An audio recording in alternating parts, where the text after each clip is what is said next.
During the 6 days of creation, God speaks the world into existence and order.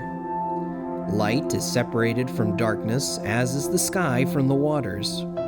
Dry land is made to appear along with the countless species of plant and animal life. It is a glorious scene that God routinely pronounces good.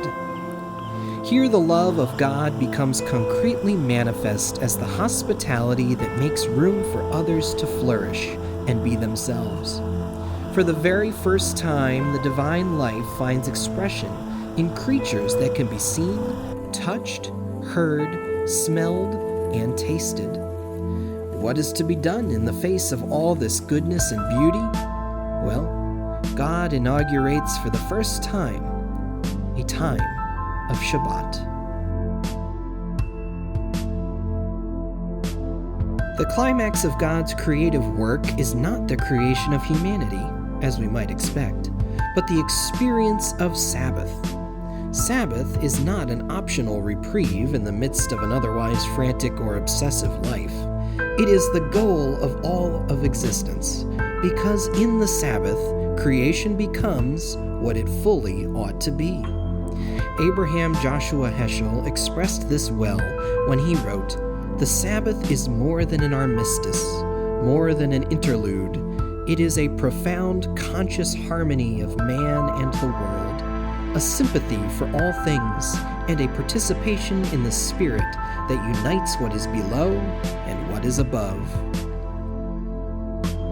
Scripture tells us that God blessed and hallowed the seventh day because on it God rested from all the work that he had done in creation. God's rest has nothing to do with fatigue, as if God could become tired by creative work. Rather, it has to do with the intense joy and peace, the supreme delight and contentment that followed from God's life-giving work.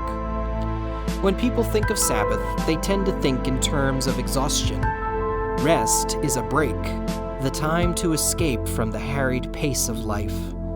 For God, however, rest is best understood as God's complete entrance into life, and as God's availability to and joy in the beauty and goodness that is there.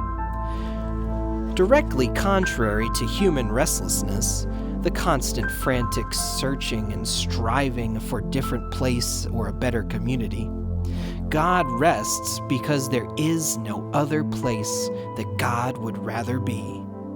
God rests because the place where God is the place of God's love and concern and work.